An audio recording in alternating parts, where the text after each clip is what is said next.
আল্লাহ আমার রব, এই রবি আমার সব।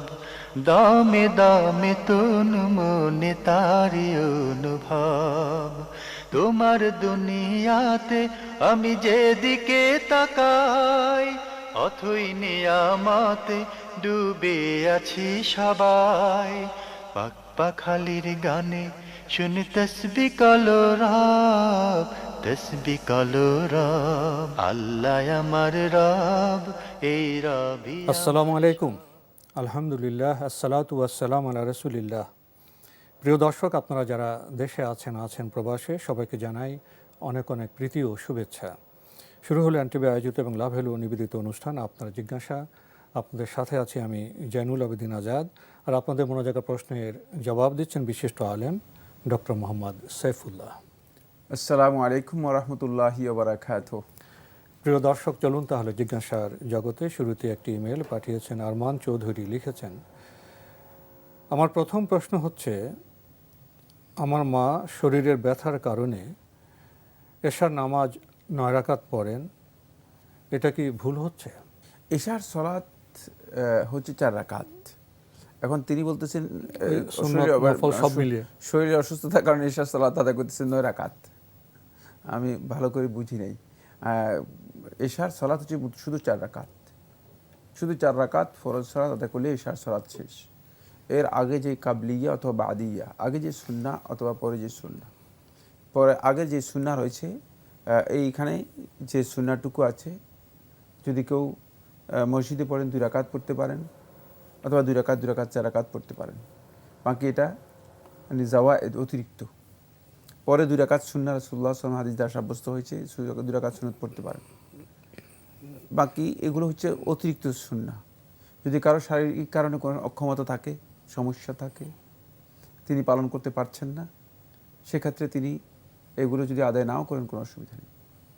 কিন্তু যদি সুস্থ থাকেন, শারীরিকভাবে সক্ষম, আদায় করতে পারেন, তাহলে এই সুন্নাহগুলো তিনি আদায় করবেন। এর ফজিলত আছে, অনেক ফজিলত আছে। বাকি এশার সালাতের সাথে ভিতরের নামাজের কোনো সম্পর্ক নেই, ভিতরে এটা আলাদা সালাত। না, আমাদের সমাজে এভাবে ঠিক করা হয়েছে, 4 রাকাত ফরজ এশার, তারপর 2 রাকাত সুন্নত, 3 রাকাত বেতের, এইভাবে 9 রাকাত উনি এইভাবে ঠিক করেছেন। আমাদের সমাজে এইভাবে একটা প্রচলন আছে। বাকি ভিতরের সালাত 3 রাকাতও পড়তে পারেন, 2 রাকাতও 1 রাকাতও পড়তে পারেন, 5 রাকাতও পড়তে পারেন। ভিতরের সালাতের ব্যাপারেও ফ্লেক্সিবল, মানে একটু সুযোগ আছে। সেক্ষেত্রে তিনি তার শারীরিক সুস্থতার উপর নির্ভর করে যদি 3 রাকাত আদায় করেন করতে পারেন। উনি যেভাবে এখন 9 রাকাত পড়ছেন, এটা তো ভুল নেই, ঠিকই আছে। না, কোথাও কোনো সমস্যা নেই। জি, কোথাও কোনো সমস্যা নেই।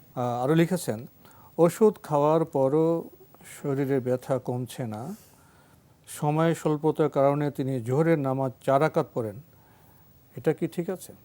অসুস্থতার কারণে যদি কেউ শুধু 4 রাকাত পড়েন, মানে ফরজ সালাত জোহরের, তাহলে তিনি তার ফরজ আদায় হয়ে যাবে, কোনো গুনাহ হবে না। কিন্তু উত্তম হচ্ছে সুন্নাহগুলো আদায় করা, চেষ্টা করা। আমরা জানলাম বিশ্বগুরু সম্পর্কে। প্রিয় দর্শক, আমাদের হাতে আরও একটি ইমেল পাঠিয়েছেন মালা। আগের ইমেল আপনার কিছু বিষয় রয়ে গিয়েছিল, আপনি বিভিন্ন বিষয়ে কিছু দোয়ার কথা উল্লেখ করেছেন এবং জানতে চেয়েছেন এগুলো ঠিক আছে কি না। যেমন কবরের শাস্তি থেকে বাঁচার দোয়া, আপনি বাংলায় এভাবে উচ্চারণ করেছেন, আল্লাহুম্মা ইন্নী আউযু বিকা মিন আযাবিল কবর, এটা ঠিক আছে? হ্যাঁ, সহিহ সনদ দ্বারা সাব্যস্ত হয়েছে, সুনানের মধ্যে এসেছে, আল্লাহুম্মা ইন্নী আউযু বিকা মিনাল কবর। রাসূলুল্লাহ সাল্লাল্লাহু আলাইহি ওয়াসাল্লাম প্রত্যেক সালাতের শেষ বৈঠকে এই দোয়াটুকু রাসূলুল্লাহ সাল্লাল্লাহু আলাইহি ওয়াসাল্লাম করতেন। এবং সুন্নাহ, কেউ কেউ সুন্নাহ নয় বরং ইবনে সিরিন রাহমাতুল্লাহ ওয়াজিব বলেছেন। মানে একজনই পেয়েছি সমস্ত, মানে একেবারে রাসূল সাল্লাল্লাহু আলাইহি ওয়াসাল্লাম যুগ থেকে আরম্ভ করে এই যুগ পর্যন্ত যিনি ওয়াজিব বলেছেন, তিনি হচ্ছেন ইবনে সিরিন রাহমাতুল্লাহ। তিনি তার ছেলেকে শিক্ষা দিতেন এবং বলতেন, হে ইয়া বুনাই ইন তারাকতা হাফিজ সালাহ, যদি সালাতের প্রতি এটাকে ছেড়ে দাও তাহলে তোমার সালাত হবে না। জি, সামনে বলো। আরও লিখেছেন, হাসরের মাঠে ক্ষমা লাভের দোয়া, আপনি বাংলা এইভাবে উচ্চারণে লিখেছেন, রব্বানা গফিরলি ওয়ালি ওয়ালিদাইয়া ওয়ালিল মুমিনিনা ইয়াউমা ইয়াকুমুল হিসাব। হাসরের মাঠে ক্ষমা লাভের দোয়া, এই দোয়াটা কোরআনে দোয়া, একবার কোরআনে রাব্বানা গফিরলি ওয়া লিওয়ালিদাইয়া ওয়ালিল মুমিনিনা ইয়াওমা ইয়াকুমুল হিসাব। এটা একেবারেই কোরআনের দোয়া, বিশুদ্ধ দোয়া। তবে হাসরের মাঠের মাগফিরাতের জন্য এই কথাটুকু নিজে তৈরি করেছেন, এটা রাসূলুল্লাহ সাল্লাল্লাহু আলাইহি ওয়াসাল্লাম বলেননি। জি। আরও আপনি লিখেছেন জাহান্নামের শাস্তি থেকে বাঁচার দোয়া, আল্লাহুম্মা ইন্নী আউযু বিকা মিন আযাবি জাহান্নাম। এটা সহিহ হাদিস, এটা ওই আগের যে রিওয়ায়াতটা রয়েছে রিওয়ায়াতের সাথে জড়িত। এটা ঠিক আছে, একেবারে সহিহ হাদিস। আরও লিখেছেন জান্নাতুল ফেরদাউস লাভের দোয়া উচ্চারণ, আল্লাহুম্মা ইন্নী আসআলুকা জান্নাতাল ফেরদাউস। হ্যাঁ, হতে পারে। এটা এটা এটা এই বক্তব্য তো মোটামুটি ওনার দোয়াগুলো তো ঠিকই আছে। হ্যাঁ, যে দোয়াগুলো তিনি উল্লেখ করেছেন সেগুলো সঠিক আছে, কিন্তু আছে এর মধ্যে একটি না, এখানে আরো কিন্তু আছে। সেটা হচ্ছে এই আসলে এই যে দোয়াগুলো তিনি যে মানে উচ্চারণ করছে, তিনি মনে করছে দোয়া পড়লেই আমি কি পেয়ে মানে জান্নাতে যাব। না, এটা ভুল কথা। এই দোয়াগুলো বুঝতে হবে, এগুলো আল্লাহর কাছে নিজের অন্তর দিয়ে বুঝে আল্লাহ তাআলার কাছে এগুলো মানে প্রার্থনা করতে হবে। এইটা যদি না বুঝি আমরা, তাহলে মানে এগুলো শুধু পড়লাম কিন্তু আমি বুঝলাম না, কি বললাম জানলাম কি না, বললাম জানলাম না, এটাকে দোয়া বলা হয় না। এই জিনিসটিও বুঝতে হবে, তাহলে অর্থ বুঝতে হবে, উপলব্ধি করতে হবে, অন্তর দিয়ে বিষয়গুলো বুঝে আল্লাহ রাব্বুল আলামিনের কাছে চাইতে হবে। নিজের মনের আকুতি দিয়ে যতটুকু মিনতি, যতটুকু বিনয় থাকে পরিপূর্ণ পেশ করে সাবমিশনের সাথে আল্লাহ তাআলার কাছে এটাকে তুলে ধরতে হবে। জি। আমরা জানলাম বিষয়গুলি সম্পর্কে। প্রিয় দর্শক, আমাদের হাতে আরও একটি ইমেল পাঠিয়েছেন সাদাত। আগের ইমেল আপনার আরও প্রশ্ন রয়ে গিয়েছিল। আপনি লিখেছেন, বাবা কি বলেছে, দাদা কি করেছে সেটা ইসলাম নয়, নবী কি করেছেন, আল্লাহ কি বলেছেন সেটা ইসলাম। এ কথা কি ঠিক আছে? কেউ একজন প্রশ্ন করেছিল, আপন কে আর পর কে? উত্তর এলো, সময় সময়, ভালো থাকলে সবাই আপন আর খারাপ থাকলে কেউ নয়। এ বিষয়ে শরীয়ত কি বলে? এখানে দুটি প্রশ্ন দুটি করেছেন। একটা হচ্ছে বাবা কি বলেছে, দাদা কি বলেছে, ইসলাম নয়। নবী কি করেছেন, আল্লাহ কি বলেছেন সেটা ইসলাম। তা তো অবশ্যই। ইসলাম তো কোরআন এবং হাদিসের নাম। ইসলাম হচ্ছে জ্ঞানের নাম, ইসলাম হচ্ছে ইলমের নাম, ইসলাম হচ্ছে ওয়াহির নাম, ইসলাম হচ্ছে আল্লাহর পক্ষ থেকে হিদায়াতের নাম, ইসলাম হচ্ছে রাসূলুল্লাহ সাল্লাল্লাহু আলাইহি ওয়াসাল্লাম যা করতে বলেছেন, যা করতে নিষেধ করেছেন তার নাম। সুতরাং প্রশ্নই আসে না, এটা কোনো ব্যক্তির উপর ইসলাম ডিপেন্ড করে না। বাপ দাদার আচরণের উপর ইসলাম নির্ভর করবে না, ইসলাম নির্ভর করবে না। এই বাপ দাদার ধর্ম যারা অনুসরণ করে থাকেন তারা হচ্ছে ওই জাহিলি সমাজের লোক, রসম রেওয়াজের অনুসারী, এটা প্রবৃত্তির অনুসারী, এটা ওই পিতৃপুরুষের অনুসারী, এরা ওই জাহিলি যুগের লোক যারা আছে তারাই পিতৃপূজা। হ্যাঁ, পিতৃপূজা। এটা ইসলাম নয়, এটা কোন সন্দেহ নেই। কারণ ইসলাম হচ্ছে দলিল ভিত্তিক। এই কারণেই তো আজকে আমরা যেই প্রচলিত ইসলাম আমাদের মধ্যে দেখতে পাচ্ছি, যে আমার বাপের বাপ করেছে, দাদা করেছে, তারপরে দাদা দাদা করেছে, সবাই করেছে, আপনি এখন কি বলছেন? এই যে এর কারণ হচ্ছে আমরা ওই যে এই তাকলিদি, এটা হলো অন্ধ অনুকরণের যেই পদ্ধতি আমরা দিনের মধ্যে ঢুকিয়ে নিয়েছি, এখান থেকে আমাদেরকে বেরিয়ে আসতে হবে। আমাদেরকে অবশ্যই জ্ঞান ভিত্তিক, অবশ্যই ইনফরমেশন বেসড ইসলামিক নলেজ আমাদেরকে জানতে হবে। এই নলেজ যতক্ষণ পর্যন্ত আমরা অর্জন করতে পারবো না, ততক্ষণ পর্যন্ত আমরা প্রকৃত ইসলামের চর্চা করতে পারবো না। সুতরাং কথা একেবারেই সত্য যে পিতা মাতা এর অনুসরণ নয়। ওয়াইজা কিল লাহুম তাআলাউ ইলা মা আনজালাল্লাহু ইলা রাসূল, যখন তাদেরকে বলা হয় আসো, আল্লাহ তাআলা কোরআনের মধ্যে অনেকগুলো আয়াত বলেছেন এই বিষয়ে। ওয়াইজা কিল লাহুম তাআলাউ ইলা মা আনজালাল্লাহু, আল্লাহ রাব্বুল আলামিন যা অবতীর্ণ করেছেন সেদিকে আসো। কালু, তারা বলে যে না, বাল নাত্তাবিউ মা আলফাইনা আলাইহি আবাআনা, বরং আমরা আমাদের বাপদাদাদেরকে যার উপর পেয়েছি, যা করতে দেখেছি, এটাকে আমরা অনুসরণ করব। আল্লাহ তাআলা বলে ওয়ালাউ কানা আবাউহুম, যদিও তাদের মানে বাপদাদা যারা ছিল, মানে তাদের পিতৃপুরুষ যারা ছিল, এরা হেদায়েত বঞ্চিত হয়, এরা বিভ্রান্ত হয়, পথভ্রষ্ট হয়, তারপরেও তারা এদেরকে কী করবে? বাপ দাদাকেই অনুসরণ করবে। কারণ হচ্ছে ওই তাদের অন্ধ অনুসরণ, সেখান থেকে তারা বেরিয়ে আসতে পারবে না। এই জন্য বারবার কোরআনে কারীম একথা সাক্ষ্য দিয়েছে যে আল্লাহ রাসূল সাল্লাল্লাহু আলাইহি ওয়াসাল্লাম তাদেরকে বারবার বলছে আসো, আল্লাহ যা নাজিল করেছেন সেদিকে আসো। তারা বলছে না, ইন্না ওয়াজাদনা আবা'ানা আলা উম্মাহ, কি বলতেছো? আমরা আমাদের বাপদাদাকে পেয়েছি এমন একটা মানে দ্বীনের উপর, এমন একটা বিধানের উপর, এমন একটা মিল্লাতের উপর, যে মিল্লাতে ওয়াইন্না আলা আসারিহিম লামুক্তাদুন, আমরা তাদের এই পদাঙ্ক অনুসরণ করে করে এগুলো করে আমরা চলে যাব এগুলোতে।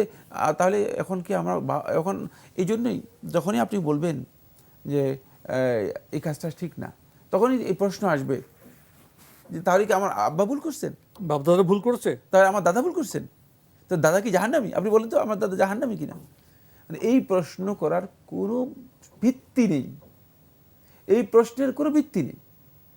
মানে আপনাকে কথা বলা হচ্ছে যে ইনফরমেশন গ্রহণ করুন, জ্ঞান গ্রহণ করুন, ওহির জ্ঞানের মাধ্যমে আপনি নিজে সমৃদ্ধ হয়ে ইসলাম পালন করুন। বাপ দাদা কি করেছেন সেটা আপনাকে জিজ্ঞেস করার দরকার নেই। সুতরাং এই বক্তব্য একেবারেই ভুল। এবং ওই জাহেলি সমাজের লোকগুলো একই কথা বলেছে যখন ফেরাউনের কাছে মুসা আলাইহিস সালাম গেলেন এই বাপ দাদার এই মাসালার মধ্যে।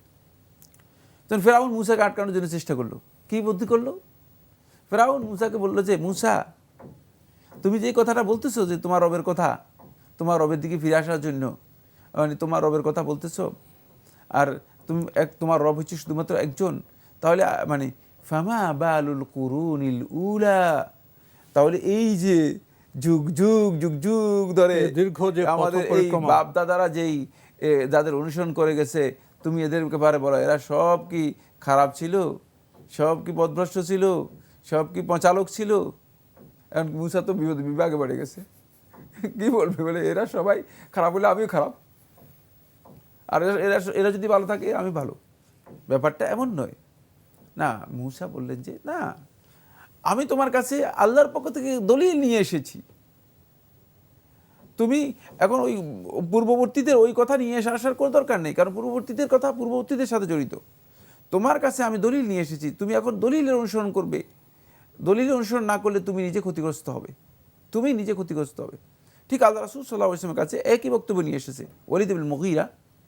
একদিন রাসূলুল্লাহ সাল্লাল্লাহু আলাইহি ওয়াসাল্লামের কাছে একেবারে অন্তরঙ্গ আসলো, এসে ওই মক্কার জাহেলি সমাজের মানুষদের সাথে একসাথে হয়ে কথাবার্তা বলে ওয়ালিদ ইবনে মুগীরা বলল যে রাসূল সাল্লাল্লাহু আলাইহি ওয়াসাল্লামের কাছে যে আচ্ছা তুমি বলো তো, তুমি ভালো না তোমার আব্বা আব্দুল্লাহ ভালো? কি উত্তর দিবেন? না আমি আমার আব্বার চেয়ে ভালো। এই কথা বিব্রতকর প্রশ্ন। তুমি ভালো নাকি তোমার দাদা আব্দুল মুত্তালিব ভালো? তোমার দাদা আব্দুল মুত্তালিব তোমাকে লালন পালন করে বড় করেছে, তুমি বলো কে ভালো?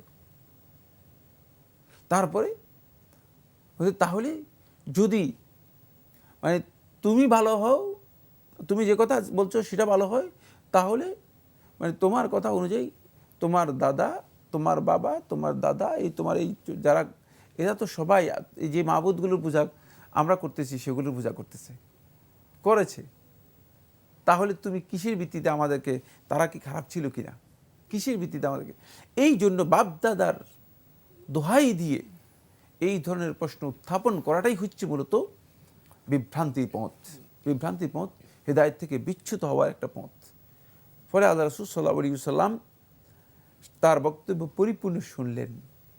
শোনার পরে রাসূলুল্লাহ সাল্লাল্লাহু আলাইহি ওয়াসাল্লাম সূরা ফুসসিলাত হামিম আস-সিজদা এর প্রথম 14টি আয়াত তাকে পড়ে শোনালেন। কিচ্ছু বললেন না, শুধু এই 14টি আয়াত শোনালেন রাসূলুল্লাহ সাল্লাল্লাহু আলাইহি ওয়াসাল্লাম। এই 14টি আয়াতের শেষ কথা ছিল ফাইন আরাদু, যদি তারা মুখ ফিরিয়ে নেয়, যদি তারা আপনার কাছ থেকে এড়িয়ে যাওয়ার চেষ্টা করে, তাহলে ফাকুল, আপনি বলে দিন আনদারতুকুম সাইকাতান মিসলা সাইকাতে আদি ওয়া সামুদ, তোমাদেরকে ওই ভয়ঙ্কর শাস্তির ভয় দেখাচ্ছি যেটা এই তোমাদের আশেপাশে আদ এবং সামুদের উপর বেশি দিন নয় তোমরা জানো অবতীর্ণ হয়েছে। এই কথার সাথে সাথেই ওলীদ ইবনে মুগীরা বুঝতে পেরেছে যে বিশাল ভয়াবহতা। মুখ আল্লাহ রাসূল মুখ বন্ধ করে, হাত দিয়ে মুখ বন্ধ করে দিলেন এবং বুঝতে পারলেন যে ওলীদ ইবনে মুগীরা বিশাল বিপদ সামনে মুসলমান আমাদের জন্য রয়ে গিয়েছে। তো এই যে বুঝতে হবে, দলিল যদি কেউ বর্জন করে তাহলে কিন্তু তার জন্য রয়েছে ভয়ঙ্কর বিপদ। ভাই সাদাত, আপনার ইমেল পড়ছিলাম, আপনি আরও লিখেছেন একজন প্রশ্ন করেছিল আপনকে আর পরকে, উত্তরে বলা হলো সময়। সময় ভালো থাকলে সবাই আপন, আর সময় খারাপ থাকলে কেউ কারো নয়। এই বক্তব্যের বিষয়ে শরীয়ত কি বলে? না, এটা মুসলিমদের বক্তব্য নয়। খুব সংক্ষেপ উত্তর দিয়ে দিচ্ছে, মুসলিমদের বক্তব্য নয়। সময় তো আল্লাহর সৃষ্টি, ঠিক না? সময় প্রশ্নই আসে না। আপনি ভালো কাজ করলে আপনি ভালো, আপনি খারাপ কাজ করলে আপনি খারাপ। আর আপন এবং পরের ভিত্তি হচ্ছে ইসলামের মধ্যে একটাই, সেটা হলো ঈমানের ভিত্তি। ঈমানের ভিত্তিতে মানুষ আপন এবং পর হয়, নেক আমলের ভিত্তিতে মানুষ আপন এবং পর হয়। সুতরাং এগুলো মানে সময়, এই কথাগুলোর সাথে ইসলামের কোনো সম্পর্ক নেই। আমাদের সময় সমাজে একটা চিত্র আছে, যখন জি। কারো সুসময় থাকে, অর্থ সম্পদ সবকিছু থাকে, তখন দূরবর্তী লোকও তাকে আপন হিসেবে বিবেচনা করে। আর যখন তার অর্থনৈতিক অবস্থা খারাপ, সময়টা খারাপ, ভালো যাচ্ছে না, নানা সমস্যায়, এগুলো ইসলামী চেতনার বাইরে। হ্যাঁ, তখন দেখি আপন লোকও দূরে চলে যায়। এটা একটা বাস্তবতা, কিন্তু ইসলামী চেতনা এগুলোতে সমর্থন এগুলোর করে সাথে না। কোনো মিল নেই। আপন লোক তো তার আপন লোকের হিসেবে তার দায়িত্ব পালন করবে, না, সুসময় দায়িত্ব পালন করবে। আপন লোকও যদি ঈমানের ভিত্তি না থাকে, তাহলে এই লোকের আপন আসলে ওইটাই, মানে এই আপন নয়, আসলে প্রকৃত ইমানের আপন নয়। ভিত্তি এবং জীবন দর্শন ঠিক থাকলে অবস্থা ভালো হলেও সে আপন হবে, অবস্থা খারাপ হলে সে অবস্থা আপন আপন থাকবে। আমরা বিষয়টি সম্পর্কে জানলাম। আপনি আরও লিখেছেন, যারা ছিনিয়ে খায় তাদের কখনো পেট ভরে না, যারা বিলিয়ে খায় তারা কখনো উপোস থাকে না। এ কথা কি ঠিক? না, এই ধরনের কোনো দলিল হাদিস দ্বারা সাব্যস্ত হয়নি আমার জানা নেই যে মানে কোনো হাদিস এগুলো আমাদের সাব্যস্ত মানে হয়েছে। কিছু প্রচলিত কথাবার্তা। প্রচলন আর কি। কিন্তু তবে কোনো সন্দেহ নেই, মানে যারা মানুষদেরকে সহযোগিতা করবেন, তাদেরকে আল্লাহ সহযোগিতা করবেন। সবাইকে নিয়ে খায় যারা, আল্লাহ সহযোগিতা করবেন। কিন্তু এই বক্তব্যের ভিত্তি কোরআন এবং হাদিসের কোথাও নেই, আমার জানা নেই। ছিনিয়ে খাওয়া আর বিলিয়ে খাওয়া, মানে এই ধরনের কোনো কথা হাদিসের কোথাও আসেনি। তবে এই কথা সত্য যে কোনো ব্যক্তি যখন মানুষের কল্যাণের জন্য কাজ করবে, অবশ্যই তার সাহায্য আল্লাহর কাছ থেকে সে পাবে, এবং সেই সাহায্যের একটা ধরন হচ্ছে সে তাকে আল্লাহ রাব্বুল আলামিন অবশ্যই কঠিন সময়ে আল্লাহ রাব্বুল আলামিন তাকে ব্যবস্থা করবেন। সবশেষে আপনি লিখেছেন, ক্ষমতা থাকলে মিথ্যা কথাও বাণী হয়ে যায়, শক্তি আর টাকা থাকলে মূর্খ ব্যক্তিও জ্ঞানী হয়ে যায়। এ কথা কি ঠিক? আর এ বিষয়ে ইসলামের বক্তব্য কি? এগুলো ইসলামের সাথে সামান্যতম কোনো মিল নেই। ক্ষমতার সাথে ইসলামের মানে বাণী হয়ে যাবে, বাণী হওয়ার কিছু নেই। এগুলো আমাদের, টাকা থাকলে মূর্খ জ্ঞানী হয়ে যাবে, আমাদের সমাজের মধ্যে চলছে আর কি। এটা হলো এই সমাজের মানে সমাজচিত্র অনেকটা। সেটা হলো ক্ষমতা দেখিয়ে সবকিছু করা যায়, তারপরে টাকা দিয়ে সব পাহাড়ে উঠা যায়, এই ধরনের। আর শক্তি থাকলে মূর্খ জ্ঞানী হয়ে যাবে, এটা তো ইসলাম তো মানে না। ইসলামের সাথে এগুলোর কোনো সম্পর্ক নেই, এবং এই ইসলাম এই ধরনের কোনো বক্তব্যকে সমর্থন করে না। প্রশ্নই আসে না ক্ষমতার কারণে সে মানে বাণী, তার কথা বাণী হয়ে যাবে, মহামূল্যবান হয়ে যাবে, না। ইসলামের এগুলো, ইসলাম মহামূল্যবান ওই কথাকে মহামূল্যবান মনে করে যে কথার সাথে আল্লাহ এবং তার রাসূলের সম্পর্ক রয়েছে, ওই কথাকে মহামূল্যবান মনে করবে যে কথার মধ্যে নিজের জন্য, মানুষের জন্য কল্যাণ আছে। আর এইগুলো নাই, যতই মূল্যবান কথা হোক, যতই মূল্যবান দর্শন হোক, সেগুলো ইসলামে কোনো ভিত্তি নেই, ইসলামে সেগুলো কোনো ভ্যালু নেই, কোনো মূল্য নেই। আমরা সমাজচিত্র প্রচলিত কিছু কথা সম্পর্কে জানলাম। প্রিয় দর্শক, আমাদের হাতে আরও একটি ইমেল পাঠিয়েছেন আব্দুল ফাতহা আসিফ। লিখেছেন, বিতরের নামাজের তৃতীয় রাকাতে দোয়া কুনুত না পারলে অন্য কোনো দোয়া পড়া যাবে? হ্যাঁ, দোয়া কুনুত না পারলে আপনি অন্য দোয়া পড়তে পারবেন, জায়েজ। আপনি দোয়া কুনুত না পারলে আপনি সুবহানাল্লাহ, আলহামদুলিল্লাহ, আল্লাহু আকবার, লা ইলাহা ইল্লাল্লাহ এটাও পড়তে পারেন, সুবহানাল্লাহ, আলহামদুলিল্লাহ, লা ইলাহা ইল্লাল্লাহ, আল্লাহু আকবার এটাও আপনি পড়তে পারবেন। আর দোয়া কুনুত না পারলে আপনি অন্য মানে আরও দোয়া পড়তে পারবেন। আর কোনোটাই না পারলে মানে দোয়া কুনুত না পড়লেও বিতিরের সালাত হয়ে যাবে। দোয়া কুনুত শর্ত নয়, দোয়া কুনুত বিতিরের সালাতে পড়া সুন্নাহ। জি, আমরা জানলাম বিষয়টি সম্পর্কে। প্রিয় দর্শক, আমাদের হাতে আরও একটি ইমেল পাঠিয়েছেন তাইবা বাড়ি লুনা। লিখেছেন, আমি ব্র্যাক, ডেল্টা লাইফ, বিভিন্ন ব্যাংকে, বিমা কোম্পানিতে বিমা করেছি।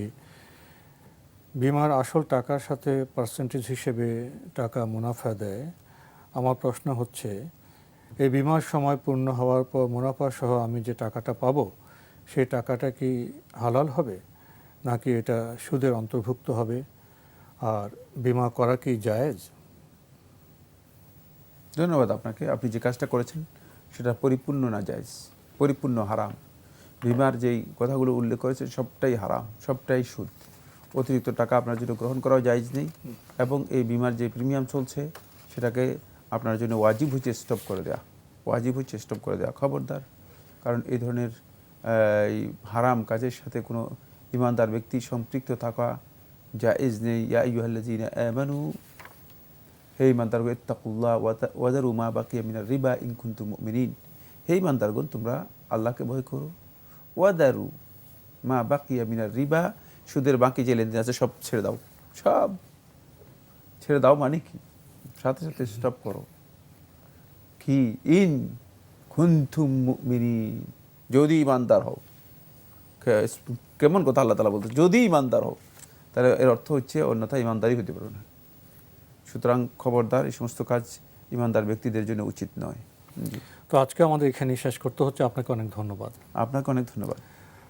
প্রিয় দর্শক, আমরা দেখছিলাম এনটিভি আয়োজিত এবং লাভ হলো নিবেদিত অনুষ্ঠান আপনার জিজ্ঞাসা। আমাদের অনুষ্ঠান আপনারা এনটিভি অনলাইনেও দেখতে পারবেন। ভিজিট করুন www.ntvbd.com।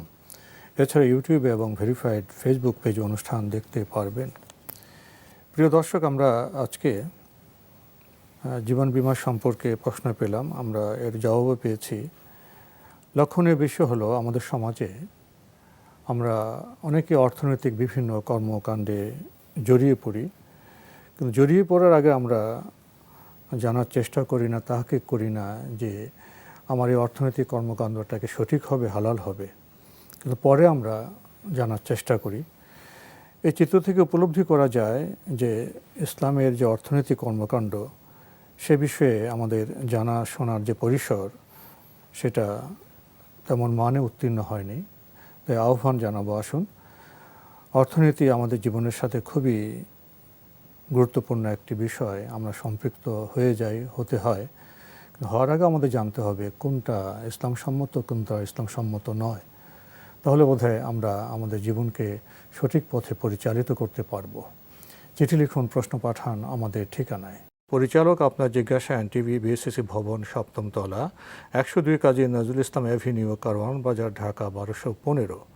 ইমেল অ্যাড্রেস আপনার জিজ্ঞাসা @ntvbd.com। প্রিয় দর্শক, মহান আল্লাহ আমাদের সবাইকে নিরাপদে রাখুন, রাখুন শান্তিতে। আসসালামু আলাইকুম।